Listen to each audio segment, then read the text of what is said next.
Mes chers collègues, bienvenue à nos invités. La séance est reprise. L'ordre du jour appelle le débat sur le devenir de la filière automobile en France et en Europe. On ne peut pas imaginer meilleur calendrier. 24 heures après l'annonce par le président Donald Trump de droits de douane exceptionnels de 25% sur tous les véhicules importés aux États-Unis. Ce débat a été demandé par le groupe de la gauche démocrate et républicaine, que je salue. À la demande de ce dernier, il se tient en salle Lamartine afin que des personnalités extérieures puissent être interrogées. La conférence des présidents a décidé d'organiser ce débat en deux parties. Nous commencerons par une table ronde en présence donc de personnalités invitées d'une durée d'1 heure. Puis nous procéderons, après avoir entendu une intervention liminaire du gouvernement, à une nouvelle séquence de questions-réponses d'une durée d'1 heure également. La durée des questions et des réponses sera limitée à 2 minutes sans droit de réplique. Pour la première phase du débat, donc, je souhaite la bienvenue à Monsieur Steve Marvin, directeur recherche et développement de la plateforme de la filière automobile, Monsieur Tommaso Pardi, sociologue chargé de recherche au CNRS et directeur du groupe d'études et de recherche permanent sur l'industrie et les salariés de l'automobile, et Monsieur Benjamin Denis, conseiller politique en charge de la coordination de la politique industrielle à Industrie HAL, la Fédération syndicale internationale des travailleurs de l'industrie. Je vais donner maintenant la parole à chacun de nos invités pour une intervention de 5 minutes chacun. La parole est donc à Monsieur Steve Marvin. Monsieur le Président, Monsieur le Ministre, Mesdames, Messieurs les députés, Mesdames et Messieurs, permettez-moi d'abord d'excuser Marc Mortureux, directeur général de la PFA, retenu par un empêchement familial de dernière minute. La PFA, plateforme de la filière automobile que je représente, rassemble la filière automobile en France, constructeurs, équipementiers, sous-traitants et acteurs de la mobilité. Elle porte la voix et l'expression des positions communes de la filière. Nous sommes invités aujourd'hui à débattre sur le devenir de la filière automobile en France et en Europe. Et j'aimerais commencer en citant une tribune publiée récemment par Luc Châtel qui a le mérite de poser le débat. La disparition de l'industrie automobile européenne ne relève désormais plus de la simple hypothèse. Le processus est engagé, il est en cours. Le feu a pris et nous regardons ailleurs. La multiplication sans précédent tout au long de l'année 2024 des annonces de restructuration et de fermeture d'usines partout en Europe, principalement en Allemagne et en France, sonne pourtant comme une alerte. Pas moins de 32 000 suppressions de postes ont été comptabilisées par les équipementiers européens sur le seul premier semestre de 2024. Depuis 2019, en France, la filière automobile a perdu 38 000 emplois au cœur du tissu industriel de nos régions. Au même moment, la Chine, premier producteur mondial depuis 2020, est devenue le premier exportateur mondial par la fin 2022. Les importations chinoises en Europe pèsent désormais un quart du marché européen de l'électrique. En optant pour le tout électrique dès 2035, Bruxelles a fait le choix d'une technologie unique dominée par la concurrence venue de la Chine. Certes, l'électrique est une très bonne solution, mais on ne peut pas se limiter à une seule solution technologique. Face à cette offensive, les constructeurs européens, au premier rang desquels les marques françaises, innovent, investissent comme jamais et ont multiplié les sorties de nouveaux modèles 100% électriques. Or, pour la première fois depuis 5 ans, le faible niveau global du marché s'accompagne en 2024 d'une baisse des ventes de véhicules électriques. Moins 6% en moyenne en Europe, moins 27% en Allemagne, sous l'impact de la suppression des aides à l'achat. Moins 2% en France en moyenne sur l'ensemble de l'année, moins 18% sur les 6 derniers mois de 2024. En effet, dans le basculement, on a oublié le consommateur. On ne décrète pas un basculement technologique et industriel d'une telle ampleur à coup de réglementation. Et c'est un moment de vérité pour trajectoire qui s'impose au secteur automobile d'ici 2035. Dès cette année, pour être au rendez-vous des échéances européennes en 2025, il faudrait que le segment 100% électrique représente une part de marché de l'ordre de 22% en Europe. Or, fin 2024, on était à 13,5%. Nous demandons depuis plusieurs années, et Mario Draghi n'a fait qu'en rappeler l'urgence en surlignant dans son rapport à la Commission que le secteur automobile est l'exemple clé de manque de planification de l'UE, appliquant une politique climatique sans politique industrielle. Au moment où il s'agirait de se mobiliser vite et fort pour notre filière automobile en soutenant l'innovation, en soutenant les investissements et les emplois, on se prépare à pénaliser et taxer les constructeurs.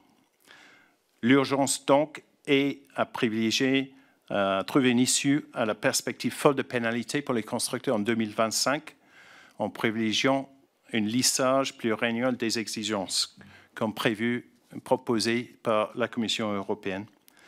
Ensuite, les priorités, c'est de réduire les écarts de compétitivité qui représentent 25% par rapport à la Chine. Et finalement, en France, le projet de loi des finances 2025 ne nous aide pas. Les malus ont doublé et les bonus ont été divisés par 2. Merci. La parole est à M. Tommaso Pardi. Monsieur le Président, Mesdames et Messieurs les députés, merci pour cette opportunité de vous présenter les points de vue d'un chercheur universitaire sur la situation de l'industrie automobile européenne et française. Alors, il est clair, comme il vient d'être évoqué, que cette situation est difficile. Cependant, je ne pense pas qu'elle soit aussi dramatique qu'on a pu l'entendre de la bouche des patrons de l'industrie automobile ou qu'on a pu les lire dans la presse. La preuve, les constructeurs automobiles européens sont tous profitables et les équipementiers des premiers rangs aussi. Et le niveau de profitabilité est celui qu'ils connaissaient avant la crise du Covid. Or, il est vrai, il y a beaucoup des PME, d'entreprises des tailles intermédiaires parmi les sous-traitants qui souffrent aujourd'hui parce qu'on a en Europe une baisse de production d'environ 20% par rapport à ce qu'on connaissait avant les Covid.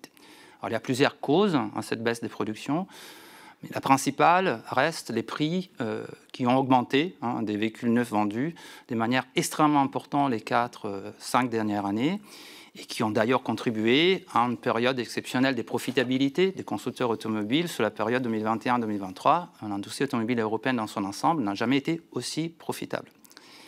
Donc c'est la raison pour laquelle je pense que malgré les difficultés évoquées, on peut sortir de cette crise par les hauts, c'est-à-dire par un projet des politiques industrielles européennes qui sont en mesure de relancer les ventes, notamment les ventes électriques, de subventionner l'innovation, comme ça a été aussi déjà proposé, et aussi de réorienter l'offre européenne vers les véhicules électriques plus légers, plus abordables, plus soutenables, qui font aujourd'hui défaut dans l'offre automobile européenne et qui permettraient de retrouver les 2,5 millions de véhicules qu'on a perdus depuis 2019. Alors, je retiens dans les débats qui est venu avant les dialogues stratégiques européens, 3 propositions fortes que je pense pourraient être retenues pour l'avenir et qui, pour l'instant, ne figurent pas dans les plans d'action qui est sorti les 5 mars pour l'industrie automobile européenne. La première proposition concerne les financements publics de cette transition qui est à la fois écologique, industrielle et technologique.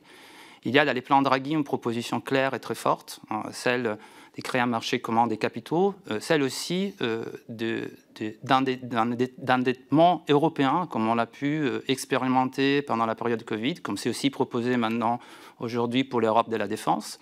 Et dans les plans Draghi, c'est clairement indiqué qu'il y a des projets clés pour la compétitivité industrielle européenne qui mériteraient d'être financés de cette manière. Et l'endettement européen aurait 3 avantages par rapport à l'endettement des pays. D'abord, on sait que les pays ne sont pas aujourd'hui en mesure de subventionner ces financements-là parce qu'il y a des restrictions budgétaires. Deuxièmement, on s'endette mieux au niveau européen avec des meilleurs taux que quand on le fait au niveau des pays européens. Et troisièmement, cela permettrait de concentrer dans un fonds d'investissement européen tous ces capitaux.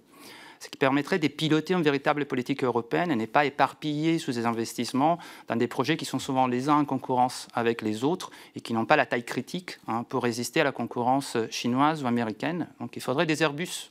On appelle ACC, vous connaissez les fabricants français des batteries, un Airbus de la batterie, mais c'est juste une co-entreprise franco-allemande. Ce n'est pas un projet comme l'Airbus. Et il faudrait des Airbus pour les batteries, il faudrait des Airbus pour les petits véhicules électriques.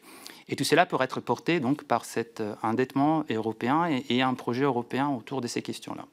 Deuxième proposition, qu'elle aussi ne figure pas dans les plans d'action du 5 mars, c'est d'aligner les politiques de défense commerciale européenne avec ceux qui pratiquent nos principaux concurrents internationaux, la Chine et les États-Unis. Il y a eu notamment, avant les dialogues stratégiques, une proposition de la PFA, mais aussi des consortiums d'équipementiers français et italiens pour introduire des normes des politiques de contenu local en Europe, permettant notamment de protéger les équipementiers qui sont aujourd'hui extrêmement exposés à la concurrence chinoise.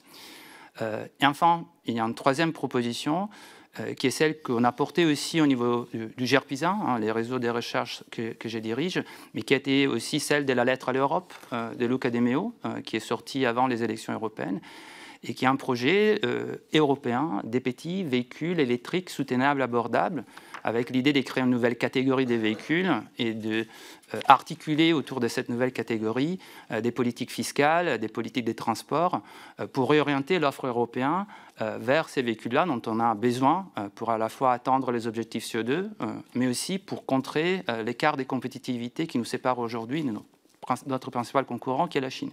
Et là encore, dans le plan d'action sorti le 5 mars, cette proposition n'a pas été retenue. Donc je pense que ces propositions sont encore sur la table et que ce serait urgent que les gouvernements français, mais aussi les constructeurs français et plus généralement les constructeurs européens, se saisissent de cette proposition pour faire évoluer les plans d'action vers quelque chose de beaucoup plus ambitieux. Et je pense pour terminer que en fait, la seule manière de sortir de cette crise, c'est parler haut, parce que si on accepte un repli, que ce soit sur les objectifs climatiques, les ambitions industrielles, en fait, cela ne fera que précipiter davantage la crise du secteur automobile et fera augmenter encore plus l'écart de compétitivité vis-à-vis de nos compétiteurs et de notre concurrence chinoise. Merci. Merci, Monsieur Pardy. La parole est à Monsieur Benjamin Denis. On a toute l'Europe de l'automobile, là. Monsieur Marvin, vous êtes anglais? C'est vrai. Italien? Belge. Belge? Et Monsieur Lecoq? Ouais, non, ça va, on a tout le monde, allez-y.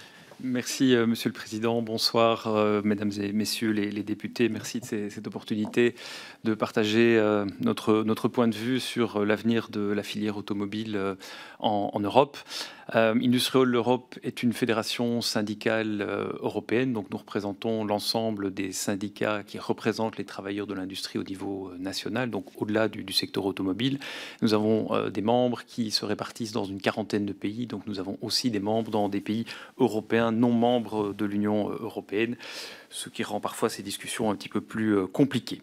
Notre préoccupation, évidemment, dans ce débat, quand on parle du futur du secteur automobile en Europe, c'est évidemment principalement le futur des employés du secteur, des hommes et des femmes qui y travaillent. Alors quelques chiffres pour démarrer.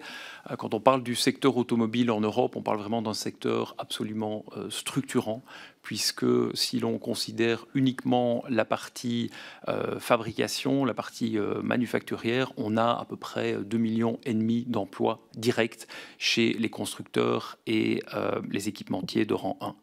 En revanche, si l'on considère l'ensemble des emplois qui sont liés au secteur automobile dans l'amont et dans l'aval de la fabrication manufacturière, on arrive à un total de 13,5 millions d'emplois, ce qui représente à peu près 6% de l'emploi privé en Europe, ce qui est évidemment absolument colossal. Si l'on considère des bassins d'emploi spécifiques ou des États membres spécifiques, notamment en Europe centrale et orientale, la part des emplois qui sont liés à l'industrie automobile atteint parfois 15 à 20% de l'emploi industriel. Donc c'est une réalité régionale qu'il faut aussi considérer.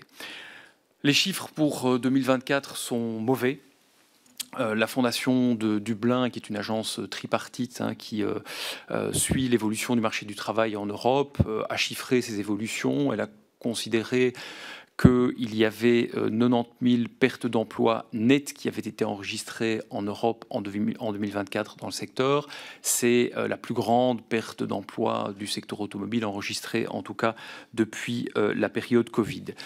Ces pertes d'emplois touchent tous les pays, touchent toutes les parties de la chaîne de valeur, en ce compris des parties de l'industrie automobile qui sont parfaitement en ligne avec les objectifs climatiques de l'Union européenne. J'ai ici en tête la situation dramatique de Northvolt, le fabricant de batteries suédois. J'ai ici en tête l'usine Audi située en périphérie de Bruxelles qui ne fabriquait plus que des véhicules 100% électriques. Alors les perspectives ne sont pas bonnes, on n'a pas de boule de cristal, mais Tommaso y a déjà fait référence, la production est en baisse. On est passé de 16,6 millions de voitures passagers produites en 2018 à 11,4 millions de véhicules produits l'an dernier. Les exportations, Monsieur le Président y a fait référence dans son intervention liminaire, risquent d'être significativement impacté par ce qui a été annoncé hier par le président Trump. Et ici aussi, permettez-moi quelques chiffres. On l'oublie souvent, mais le secteur automobile est un secteur qui, au périmètre européen, est extrêmement orienté vers l'export, puisque sur les 11,4 millions de véhicules produits en 2024, voitures passagers, on en a exporté 4,5 millions, dont 750 000 rien qu'aux États-Unis. Les États-Unis représentant, en tout cas en valeur, le premier marché d'exportation pour les voitures européennes. Donc les perspectives ne sont pas bonnes. Et quels sont les outils à notre disposition au niveau européen? Je vais ici faire rapidement référence au plan d'action pour l'industrie automobile qui a été publié il y a 2 semaines. On a, pour le dire rapidement, essentiellement un diagnostic et quelques préconisations homéopathiques, là où nous attendions un traitement et de la chirurgie de guerre, si vous me permettez cette analogie un peu facile. Qu'avons-nous dans le plan d'action de l'automobile? Un observatoire pour la transition juste. Il est le bienvenu, mais on n'a pas besoin de chiffres, on a besoin d'action. Un amendement au Fonds européen d'ajustement à la globalisation, intéressant pour autant qu'il permette un soutien effectif et massif pour la formation, la requalification des travailleurs du secteur automobile et un véritable accompagnement des salariés. Nous attendons aussi, deuxième élément, que les mesures du plan d'action européen qui évoque les conditionnalités sociales, qui évoque les critères de résilience, qui évoque les exigences de contenu local, soient mises en œuvre de manière effective et rapide. Et nous attendons enfin aussi que les mécanismes de soutien à la demande et à l'investissement soient rapidement déployés au niveau des États membres. Mais nous craignons que le contexte budgétaire actuel qui prévaut un peu partout en Europe ne vienne grever la mise en place de ces mécanismes de soutien à la demande, puisqu'on rappellera que 10 États membres, et non des moindres, vous êtes bien placés pour le savoir, font actuellement l'objet d'une procédure pour déficit excessif. Donc de notre point de vue, tant qu'il n'y a pas une réouverture, une remise en question du pacte de stabilité et de croissance, on risque bien de se heurter à un manque de soutien et de relance de la demande qui va naturellement à terme impacter aussi les volumes d'emploi dans le secteur automobile. Merci. Merci à tous les trois. Alors, nous en venons aux questions. Elles ne sont pas très nombreuses, donc je vais être un peu plus souple que ma rigidité habituelle sur le respect du temps de parole. On fait une question, 1, 2 ou 3 réponses, donc je vous laisse vous organiser pour les réponses. On essaye de tenir les réponses dans un temps limité quand même, surtout s'il y a plusieurs intervenants qui répondent. Chaque question sera immédiatement suivie de sa réponse afin que le débat soit le plus fluide possible. Et la première question va être posée par Monsieur Nicolas Sansu du groupe de la gauche démocrate et républicaine à l'initiative de ce débat et par ailleurs champion de France de soudure. Exact, Monsieur le Président. Je dis ça parce que j'ai l'immense honneur d'accueillir le championnat de France de soudure à Vierzon. Et ça a encore lieu cette année, donc j'inviterai l'ancien ministre de l'Industrie comme il se doit. Merci de votre présence, messieurs Marine, Pardy et Denis, et d'avoir brossé ce tableau sur l'industrie automobile, la filière automobile en France et en Europe, avec des perspectives qui ne sont pas forcément extrêmement encourageantes, même si on a un chercheur qui est beaucoup plus optimiste que les deux autres intervenants. Mais je voudrais dire qu'on est dans un moment de bascule sur la filière automobile, peut-être même sur l'industrie européenne en général, puisque on le sait, c'est un secteur qui a tiré la croissance de nos pays depuis tant d'années, avec des choix des constructeurs qui peut-être aujourd'hui se retournent contre eux. Je le dis comme ça, c'est-à-dire que le fait d'avoir eu de plus en plus de véhicules lourds et gros et consommateurs d'énergie et chers, est-ce que ça n'a pas été un sujet aujourd'hui face à l'usage de la voiture? Parce que l'usage de la voiture est quelque chose qui change et c'est bien normal au moment où il faut lutter contre le réchauffement climatique. Et peut-être que cette stratégie aujourd'hui montre ses limites et qu'il faut peut-être en changer pour à la fois décarboner le parc, parce que ça c'est un sujet évidemment très important, mais aussi ne pas faire en sorte que le parc en lui-même n'existe plus, parce que c'est aussi ça le risque, et que on donne à la concurrence chinoise notamment le soin de remplir nos parkings et nos garages, parce que le risque est bien là. Aujourd'hui, vous l'avez dit, cette décarbonation qui a été lancée à grand renfort de publicité par la Commission européenne, donc cette électrification du parc, cette obligation d'ici 2035, ne fonctionne pas forcément très bien, en tout cas pour ce qui est des constructeurs européens, puisque la vente de véhicules électriques a diminué, ça a été souligné. Alors, moi, je pense que ce qu'a dit notamment Monsieur Pardy est très intéressant. Comment aujourd'hui, dans notre situation, on peut avoir une politique industrielle de relance de la filière automobile qui puisse peut-être être plus cohérente au niveau européen. Et donc j'ai trois questions. D'abord, y a-t-il un sens à croire qu'une industrie automobile européenne peut encore se développer? Je le fais comme ça, alors d'une manière un peu abrupte, mais est-ce que vous pensez qu'aujourd'hui, ça a encore un sens de se dire que les foyers vont avoir 2-3 voitures, comme ça peut être le cas dans les zones qui sont comme chez moi? Deuxièmement, quelles sont aujourd'hui les principales entraves réglementaires et économiques à la généralisation d'une offre de véhicules électriques soutenables et abordables, le fameux VESA, qui a été d'ailleurs tout à l'heure évoqué. Et puis enfin, troisièmement, avez-vous chiffré les emplois qui pourraient être faits avec une telle transformation du marché automobile européen? C'est-à-dire qu'on va changer de modèle, mais est-ce qu'on est contraint à perdre des emplois, ou est-ce que cela pourrait créer de l'emploi autre? Je vous remercie. Merci. Alors, qui veut commencer à répondre? Allez-y, Monsieur Marvin. Ou non, allez-y, vous vous débrouillez. Je peux commencer peut-être sur la première question, et ensuite je pense qu'il y a une sens dans l'autre question à mes collègues qui pourraient orienter. Donc, est-ce qu'il y a un sens de l'industrie automobile? Est-ce que ça peut se développer? Je pense qu'on est dans une situation de stabilité en termes de volume maintenant. Depuis le Covid, on a constaté une baisse des volumes en Europe. Je pense qu'il faut être extrêmement optimiste pour imaginer qu'on va revenir au volume qu'on a vécu entre 2015 et 2019. Donc, pour répondre très rapidement sur ça, je pense qu'on n'est pas forcément dans une décroissance des volumes, parce que je pense qu'on montre une certaine stabilité depuis 2021, 2022, 2023, 2024.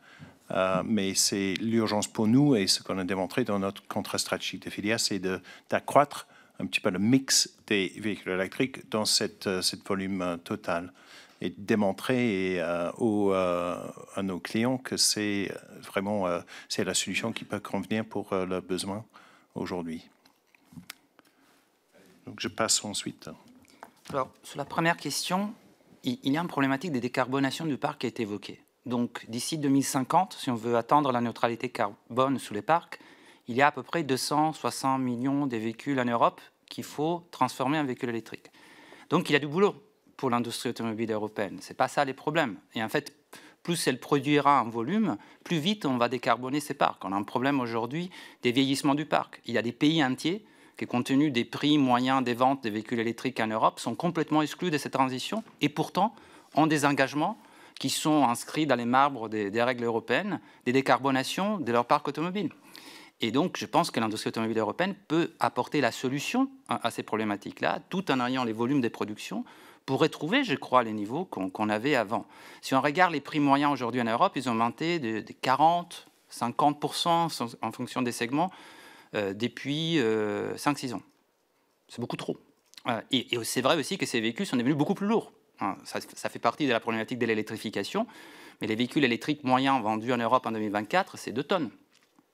Donc je pense qu'en faisant des véhicules beaucoup plus légers, en les promouvant de manière intelligente, en créant des politiques, et là je réponds un peu à votre deuxième question, c'est-à-dire en repensant l'ensemble des règles européennes qui ont été, pour les dire vite, structurées depuis 20 ans autour du premium allemand, qui en a beaucoup favorisé, que ce soit pour l'ensemble des règles sur la sécurité passive, active, l'Eurocap, toutes ces règles-là ont été conçues pour un véhicule ultra sophistiqué, très cher, à haute valeur ajoutée, censé être exporté. Et quand on parle d'exportation, quand même, c'est essentiellement des exportations allemandes. Donc ça a très bien marché. L'industrie automobile européenne allemande représente 50% de la valeur ajoutée de l'industrie automobile européenne. C'est très important. Mais aujourd'hui, ces modèles arrivent en face à un mur, qui est le mur de la décarbonation. Pour décarboner des véhicules légers, c'est la manière la plus intelligente de s'y prendre. Et on a fait exactement les contraires depuis 30 ans. Depuis 30 ans, les réglementations, y compris les réglementations CO2, ont amené à des véhicules toujours plus lourds. Il y a un changement important en 2025, c'est-à-dire que les objectifs paramétrés au poids du CO2 s'inversent, pour des raisons un peu compliquées que je ne vais pas évoquer ici, compte tenu du temps limité de parole. Mais à partir de 2025, ceux qui fabriquent des véhicules plus légers auront des objectifs CO2 moins exigeants, ce qui était exactement le contraire pendant les 20 années précédentes. Donc il s'ouvre une fenêtre, une opportunité pour promouvoir ces véhicules plus légers. Et donc on a fait effectivement une proposition autour de VESA pour repenser l'ensemble du cadre réglementaire, créer une nouvelle catégorie de véhicules spécifiques qui soient moins d'1 tonne pour les véhicules électriques avec batterie, avec des limitations des puissances, sous les modèles un peu des K-cars japonaises, mais adaptés aux configurations du marché européen. Et on pense qu'autour de cette proposition, on pourrait bâtir une politique industrielle et un ensemble des soutiens, des mains coordonnées, des politiques fiscales, pour retrouver à la fois les volumes de production, réconcilier les citoyens européens avec l'électrique, parce que l'électrique peut être peu cher à l'usage et à l'acquisition, si on fait des véhicules légers de cette taille, et permettre aussi de retrouver les volumes de production pour l'emploi. Et on a en France, quand même, les industriels qui sont les mieux placés pour faire ce type de véhicules-là. Il n'y a pas mieux en Europe que Stellantis et Renault pour faire des véhicules d'entrée de gamme. Les réglementations européennes leur ont rendu la vie très difficile, mais aujourd'hui, il y a un cadre qui est plus favorable et ils pourraient saisir cette opportunité. Donc, je crois que, pour l'instant, à terme, quand on aura remplacé l'ensemble du parc thermique avec des véhicules électriques, il faudra envisager, à ces moments-là, de réduire le nombre des véhicules produits. On en aura moins besoin. Il y a une transition aussi vers de nouvelles formes de mobilité. Mais pour l'instant, je pense qu'il n'y a pas de souci, si on réfléchit à ces termes, pour soutenir à la fois l'industrie, les emplois et nos objectifs de transition climatique. Merci. Oui, peut-être quelques réactions en vrac. Tout d'abord, Bruxelles n'a rien imposé du tout. Je veux dire, le règlement qui définit les standards d'émissions de CO2 pour les véhicules passagers et les utilitaires légers, il a suivi la procédure législative classique. Il a été discuté, voté au Parlement et au Conseil. Donc, il faut un peu sortir, à mon avis, du fantasme que l'électrification totale serait imposée par un bureau bruxellois. ça ne me paraît pas tout à fait correspondre à la réalité, d'autant que le texte du règlement ne prescrit pas une technologie particulière. Il évoque le zéro émission en 2035. Il se fait que, de facto, on a deux technologies qui permettent d'arriver à ce niveau-là. C'est soit les batteries, enfin le full électrique, soit la pile à combustible. Sur l'Allemagne, oui, les véhicules allemands représentent l'essentiel de l'exportation, mais derrière un véhicule assemblé en Allemagne, on a des chaînes de valeur extrêmement complexes qui représentent aussi des dizaines de milliers d'emplois dans d'autres pays, principalement en Europe centrale et orientale, mais pas que, aussi dans le nord de l'Italie, en Autriche et un peu partout dans l'Union européenne. Donc attention à une approche un petit peu trop stato-nationale de l'industrie automobile. En réalité, l'industrie automobile européenne, comme beaucoup d'industries d'ailleurs, elle est profondément intégrée, elle épouse les limites du marché intérieur, et j'ai envie de dire que c'est tant mieux. Alors la question peut-être plus spécifiquement dans mon jardin, si je puis dire, celle de l'emploi. C'est assez bien documenté, je pense que Tommaso pourrait être plus précis que moi là-dessus, mais il y a une série d'études qui ont quantifié l'impact de l'électrification sur l'emploi dans l'automobile. Il y a une série d'études qui, de mémoire, disent qu'à peu près un emploi sur 3 est lié à la fabrication, on va dire, du moteur thermique ou de ses composants dans l'automobile. Et donc, en toute logique, dès l'instant où on fait une sortie du moteur thermique complète, on a à peu près un tiers des emplois qui, à terme, devraient disparaître. Ceci dit, gardons à l'esprit qu'on parle ici du temps relativement long, puisque 100% de réduction d'émissions est pour 2035. Ayons aussi à l'esprit les caractéristiques démographiques de la main-d'œuvre du secteur automobile, qui est relativement élevée. Et quand on se focalise sur l'électrification, il me semble qu'on a un petit peu tendance à oublier les autres vecteurs de disparition de l'emploi ou de contraction de l'emploi dans le secteur automobile. Je les citerai un peu rapidement, mais il y a d'abord l'automation et la robotisation, qui a joué un rôle extrêmement important dans la transformation des métiers de l'automobile et du nombre d'emplois. On a les stratégies de délocalisation des constructeurs et des gros équipementiers qui ont évidemment impacté et continuent à impacter le volume d'emploi dans la filière. On a, Tommaso, on a rappelé, c'est lié à ce que je viens de dire, voilà, les stratégies de financiarisation qui sont dictées par des impératifs financiers, de rentabilité immédiate, qui exercent une pression extrêmement importante sur les équipementiers et qui poussent aussi à la délocalisation. Donc, quand on veut parler de l'évolution de l'emploi dans le secteur automobile, nous, on aime bien mettre tous les éléments sur la table et pas uniquement l'impact de l'électrification, parce que nous pensons que, effectivement, la menace climatique, elle est là, l'urgence climatique, elle est là, et que, par ailleurs, retarder la transformation du secteur automobile en Europe, ce serait sans doute aussi se tirer une balle dans le pied et prendre encore plus de retard par rapport à nos principaux concurrents. Merci. Merci à tous les trois. On va essayer de limiter un tout petit peu plus la durée des réponses. Ça va, mais Monsieur le ministre Alain, vers 18h25, donc on essaye de viser une fin de cette table ronde un peu avant. Monsieur Éric Michaud. Merci, Président. Merci en tout cas à vous trois pour vos explications très enrichissantes. Aujourd'hui, on cible la voiture à moteur thermique comme étant un des malheurs de la transition énergétique, mais en réalité, elle ne représente qu'une partie infime des dégagements de carbone dans le monde. Quand on considère tous les déplacements qui se font, que ce soit en bateau, en avion, pour les camions, les bus, quand on voit le chauffage urbain, les usines, en fait, la voiture à moteur thermique représente qu'une partie faible. Mais il y a une forme de dogmatisme écologique là-dedans, d'atteindre cet objectif un peu fou, d'aller vers le zéro carbone, ou que les voitures n'émettent plus de carbone en 2035, c'est-à-dire plus que des voitures électriques à la vente et à la production. Il y a des exemples d'ailleurs complètement à contrario. Il y avait une grande mode sur les chaudières à biomasse en France, sauf comme il n'y avait pas de biomasse, on importe des arbres venus d'Amérique du Sud dans des supertankers qui consomment du gasoil autant que c'est possible. Donc je ne vois pas l'impact carbone positif que ça peut avoir. Et on dépeuple la forêt amazonienne. C'est un exemple pour dire que quelque part, il y a une espèce d'idéologie qui va vers cette volonté absolument farouche d'aller vers des voitures électriques. En réalité, la voiture électrique aujourd'hui, et vous l'avez très bien expliqué, ce n'est pas la voiture européenne, elle est une voiture thermique. On s'est fait remplacer nos voitures par des voitures chinoises ou américaines d'ailleurs. Il faut remercier d'ailleurs les dogmatiques de l'écologie. Ils ont permis à monsieur Musk de faire une fortune incroyable avec ses voitures Tesla. Alors, je ne sais plus comment les écolos peuvent réussir aujourd'hui à pouvoir se déplacer avec des Tesla, d'ailleurs. Bon, bref, ça, c'est une anecdote. Des batteries chinoises, des panneaux photovoltaïques chinois pour faire de l'électricité. Donc, on a carrément saboté notre industrie automobile, alors que, au même moment où on parle, les Chinois, les Américains toujours, développent des carburants de synthèse. Des carburants de synthèse qui, en fait, ont commencé à être développés en France, mais arrêtés. Des carburants de synthèse qui ont été développés, d'ailleurs, par Porsche à une époque, parce que Porsche ne voulait pas de la voiture électrique, d'ailleurs, comme les Allemands en général, on peut le comprendre pourquoi.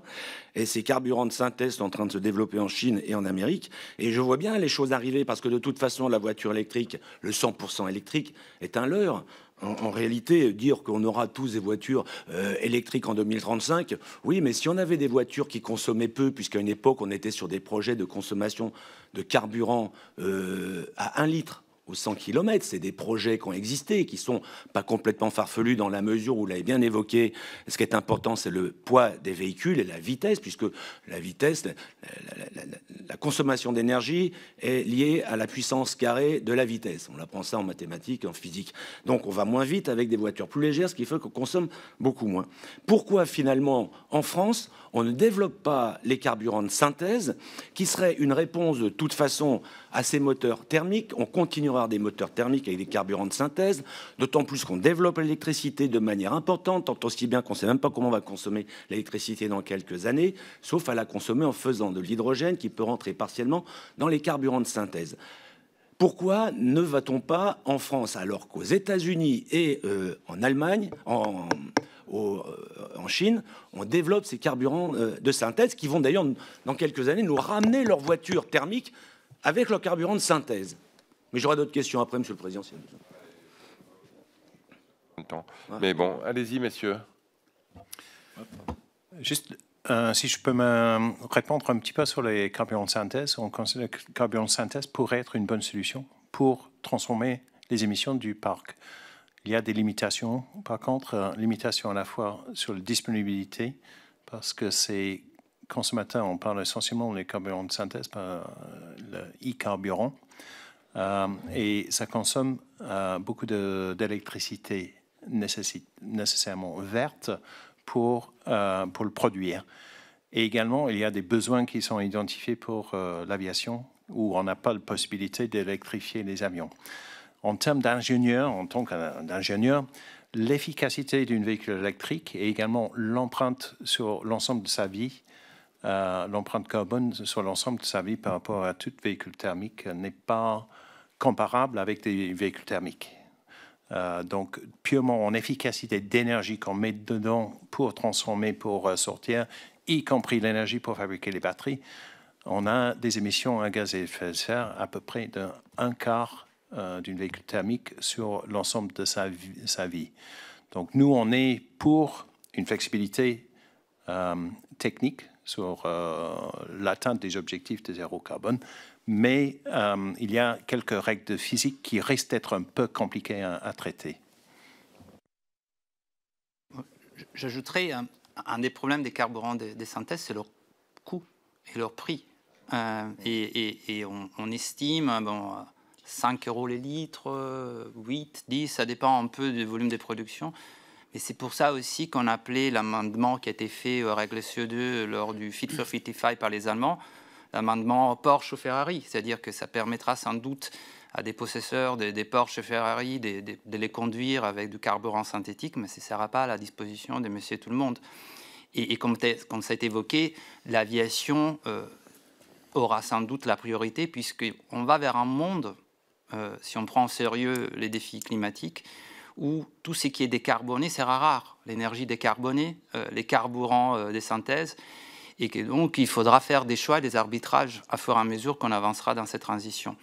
Après, sous l'électrique, on voit bien qu'en Chine, un véhicule électrique coûte aujourd'hui moins cher qu'un véhicule thermique équivalent. Donc ça veut dire que c'est possible. Ce n'est pas impossible d'avoir un véhicule thermique populaire. C'est juste que la trajectoire qu'on a prise en Europe n'était pas celle-ci, que les réglementations qu'on a en Europe sont mal adaptées à la transition vers ces véhicules, et aussi que l'industrie automobile européenne, puisque c'est une industrie thermique, devait être beaucoup plus accompagnée dans cette transition. Autrement, les choix les plus rationnels pour un fabricant des véhicules thermiques, c'est d'électrifier les véhicules thermiques qu'il fait, pour avoir les mêmes plateformes, pour partager les pièces et composantes. Mais on va électrifier des véhicules très lourds qui deviennent encore plus lourds. Et donc ça, c'est pas une bonne voie, et on voit qu'en Chine, c'est notre voie qui a été choisie. Donc je considère que la voie électrique est très prometteuse, aussi d'un point de vue social, contrairement à tout ce qu'on a entendu jusqu'à maintenant. C'est-à-dire que ça peut faire vraiment baisser les coûts d'usage pour des ménages contraints, milieu périurbain, milieu rural. Bien entendu, il y a des problématiques fiscales derrière qu'il faudra repenser à terme. Mais je suis persuadé que cette voie est aussi la seule voie qu'on a aujourd'hui pour rattraper l'écart avec les Chinois. C'est-à-dire que ce qui était au départ, effectivement, une politique environnementale peut-être un peu mal pensée, est devenu maintenant une politique industrielle qui manque encore, mais qui doit être une politique industrielle. C'est-à-dire réussir l'électrification, c'est plus pour sauver la planète, c'est moins pour sauver la planète aujourd'hui, je dirais, en Europe, que pour sauver l'industrie automobile européenne et lui restituer la compétitivité face aux concurrents chinois. On a exactement les mêmes débats au niveau européen et exactement les mêmes conclusions. Les carburants de synthèse ne sont absolument pas une alternative à grande échelle qui permettrait de sauver, entre guillemets, le moteur thermique. Ça peut au mieux apporter des solutions de niche ponctuelle pour une toute petite partie de notre système de mobilité. Si on veut préserver l'emploi et développer l'emploi industriel dans le secteur automobile européen, on croit qu'il est bien plus opportun de développer une filière européenne de la batterie. Il est bien plus opportun de soutenir l'ensemble des équipementiers européens que de se fourvoyer dans la production de carburants alternatifs qui sont extrêmement onéreux et qui seront sans doute davantage nécessaires pour décarboner d'autres parties du système de transport maritime, transport aérien, ça a déjà été dit. Il nous semble aussi un peu étonnant de promouvoir ou défendre le moteur thermique comme étant un vecteur d'autonomie stratégique, alors que nous importons plus de 90%, si pas 100%, de notre pétrole. Merci. Monsieur Tristan Lahaye. Il faut appuyer sur le bouton. Oui. Merci, bon, Monsieur le allez-y. Président. Mesdames et messieurs, je n'avais pas prévu d'intervenir particulièrement parce que je suis venu là à titre de curiosité pour l'intérêt du débat, puisqu'il a quelques incidences par ailleurs sur le territoire de mon élection, mais la nature des échanges me pousse à avoir une petite remarque et deux interrogations rapides. Remarque d'ailleurs en préambule pour dire que je comprends toujours pas pourquoi on ironise sur les écologistes alors que tout le débat et d'ailleurs les expressions des invités qui m'ont précédé attestent du besoin justement de décarbonation et d'électrification du parc. Donc je crois qu'il n'y a pas matière là à mettre en cause une parole qui le dit depuis des années. Deux interrogations néanmoins. La première sur qui interroge l'entêtement finalement des constructeurs, y compris dans la publicité, à promouvoir des véhicules qui sont des véhicules lourds et chers. Alors même qu'on constate que ceux de nos concitoyens qui souhaitent s'équiper n'ont pas forcément les moyens de le faire, et que ces véhicules-là, d'ailleurs, leur efficacité en termes énergétiques, elle est généralement compensée par une augmentation en volume du poids des véhicules, en référence aux règles physiques qui ont été évoquées précédemment. Donc, qu'est-ce qui, selon vous, peut expliquer ça, cette perpétuation à promouvoir ce type de véhicule, alors même que c'est ni forcément ce qui aujourd'hui convient aux consommateurs et donc permet de vendre ces véhicules, ni ce qu'il convient de faire du point de vue écologique. Puis deuxième interrogation, est-ce que vous n'observez pas dans cette période de transition des phénomènes classiques de passagers clandestins? Moi, je pense à la situation des fonderies de Bretagne aujourd'hui, où nonobstant le besoin de production de matériel, au nom de la transition, on assiste aujourd'hui à des phénomènes de délocalisation qui n'ont d'autre justification que une simple volonté de séparer de salariés peut-être plus chèrement payés ici qu'ils ne le sont ailleurs. Qui veut répondre? Allez-y, monsieur Denis. Oui, ça me paraît absolument évident que dans le narratif qui s'est imposé depuis maintenant quelques années, il est de bon ton d'accabler l'ambition climatique, l'ambition environnementale de l'Union européenne, comme si c'était elle qui était la principale responsable des pertes d'emplois qu'on observe dans les secteurs industriels. Alors évidemment, il y a des défis en termes d'investissement, de formation, etc., etc. Mais quand on focalise tout le débat là-dessus, on oblitère complètement, on évacue complètement du débat. Oui, la délocalisation vers les pays à bas coût, ça continue. Oui, le manque d'investissement. Oui, le décalage entre ce qui est mis sur le marché et le pouvoir d'achat des travailleuses et des travailleurs. Tous ces éléments-là nous semblent beaucoup plus importants à considérer. Et puis, encore une fois, on n'a pas le choix. L'urgence climatique est là, il faut absolument la prendre à bras-le-corps et ça peut aussi être une opportunité industrielle. Revenons à l'électrification un instant, regardez les montants absolument colossaux qui sont prévus, qui sont nécessaires à investir dans la production, dans le transport d'électricité, dans le réseau de distribution. On pourrait parler aussi du secteur du batterie encore une fois. Il y a des gisements d'emplois industriels à aller chercher.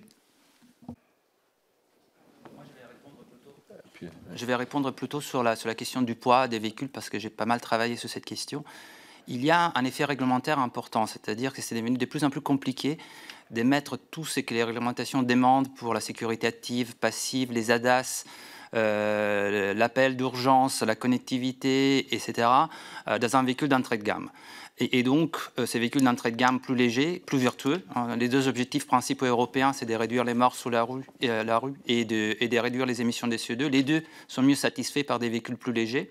Et pourtant, c'est exactement l'opposé qu'on observe depuis plus de 30 ans, 40 ans. Sous la Clio, on a fait une étude.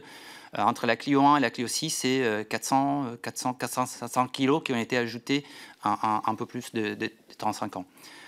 Donc il y a des causes réglementaires. Et puis, pour l'électrification, il y a aussi une problématique des séductions du client, c'est-à-dire que les constructeurs européens ont été amenés à augmenter très rapidement leur vente des véhicules électriques en 2020-2021, en partie à cause du Dieselgate et en partie à cause des objectifs des CO2. Et donc, pour séduire les consommateurs, on a donné des véhicules à prestations équivalentes, c'est-à-dire avec beaucoup d'autonomie. Et beaucoup d'autonomie, ça veut dire une énorme batterie. Et une énorme batterie, ça veut dire qu'il pèse très lourd. Et donc, tous les véhicules qui doivent être autour d'une énorme batterie doivent être forcément très lourds. Une fois qu'on a défini ces cahiers des charges, tous les véhicules que vous avez vus sur les marchés ressemblent beaucoup au Tesla Y. Donc, il faut changer les cahiers de charges, il faut penser la question de l'autonomie, il faut aider les consommateurs à aller vers ces véhicules. La première génération des OE satisfaisait 95% des besoins des mobilités d'un ménage moyen. Bien sûr, il y avait 5% qui n'entraient pas dedans, mais autrement, c'était déjà bon. Et ces véhicules-là n'existaient plus, c'est-à-dire qu'il est devenu beaucoup plus gros, beaucoup plus puissant, lui aussi.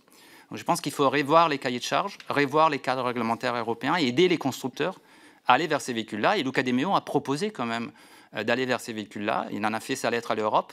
Il faut l'écouter. Maintenant, il a un peu changé des sujets. Les flexibilités CO2 ont accaparé beaucoup l'attention des constructeurs ces derniers temps. Mais je pense que ça peut revenir sous la table et que les gouvernements français peuvent jouer un rôle important dans la promotion de ces types de véhicules. Merci. Merci beaucoup pour la question. Je représente l'industrie française. Je suis pas sûr que l'industrie française a fait le plus de promotion pour les véhicules lourds et chers. Notamment, on a lancé depuis l'année dernière le Citroën EC3 et également le Renault 5, qui reprend un peu le flambeau de ce que disait Tommaso sur le Zoé, un véhicule électrique léger qui convient aux plupart du monde. On est en train de... Renault va lancer le Renault 4 également cette année. Donc, ce n'est pas forcément l'industrie française qui a poussé à cette consommation. Mais également, je reprends un peu ce que disait Tommaso sur le besoin de rassurer le client sur l'autonomie. Je pense que le client a besoin de savoir aussi qu'il a une infrastructure de recharge qui convient bien pour permettre de recharger les voitures pour les longs trajets.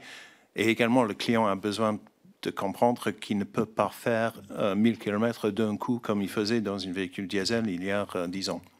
Et ça, c'est surtout l'éducation un petit peu qui va aider, et également le déploiement de l'infrastructure de recharge, où je dois avouer en tant que Britannique, on est 2 fois mieux loti ici en France qu'en Grande-Bretagne en termes de nombre de points de recharge publics. Merci. Et pour terminer, Monsieur Jean-Paul Lecoq. Merci, messieurs, pour vos explications. On cherche souvent des responsabilités extérieures à nos mots. Parfois, c'est plus facile à trouver. Et moi, j'ai interrogé un ministre chinois de l'environnement, en fait, mais qui me parlait de son collègue de l'industrie. Et il m'expliquait que, d'abord, que c'était le ministre de l'Industrie qui était le plus en danger dans le gouvernement chinois, parce que s'il se mettait à polluer et à ne pas satisfaire à la santé des Chinois, c'était lui qui était le plus grand risque d'être emprisonné. Et le deuxième aspect, c'est d'expliquer que, puisque je l'ai questionné sur les subventions, et il disait, mais non, il ne faut pas parler de subventions, puisque nous, on réinjecte les bénéfices de l'industrie dans l'industrie. Et donc, les profits qui ont été faits, on les réinjecte, et vous ne pouvez pas dire que ce sont des subventions. C'est le cycle normal d'un mouvement industriel. En Chine, ça ne marche pas forcément partout. Et ça, c'est le premier aspect. Deuxième aspect, c'est est-ce que la filière en Europe n'a pas 20 ans ou 25 ans de retard? Est-ce qu'il n'y a pas... Parce que vous n'avez pas fait trop de mea culpa, mais... Moi, dans les années 80, on était sur « il faut un véhicule léger ». Alors moi, j'habite au Havre, donc c'est Renault, etc. On défendait l'idée de la neutrale avec le syndicat de chez Renault là-dessus pour dire véhicule léger, populaire, etc. Ça devait être en 84, 85, 86, enfin, c'était cette époque-là. Ensuite, on a défendu ça. Après, on nous a expliqué que pour la compétitivité, il fallait automatiser aussi l'usine. Donc moi, ma mère a travaillé à l'usine. Au moment où elle travaillait à l'usine Renault-Sandouville, il y avait 8000 salariés. Maintenant, il doit y en avoir 2000 et quelques peut-être. Pas sûr même. Mais alors, par contre, la dernière fois que je l'ai visité, il y a des robots. Et il y en a partout. Et c'est des R2D2. Hein. Ils se déplacent tout seuls dans l'usine. C'est assez sympa à voir. Hein. Moi qui aime l'électronique et l'automatisme, c'est assez sympa à voir. Mais je vais dire, c'est valable en Chine.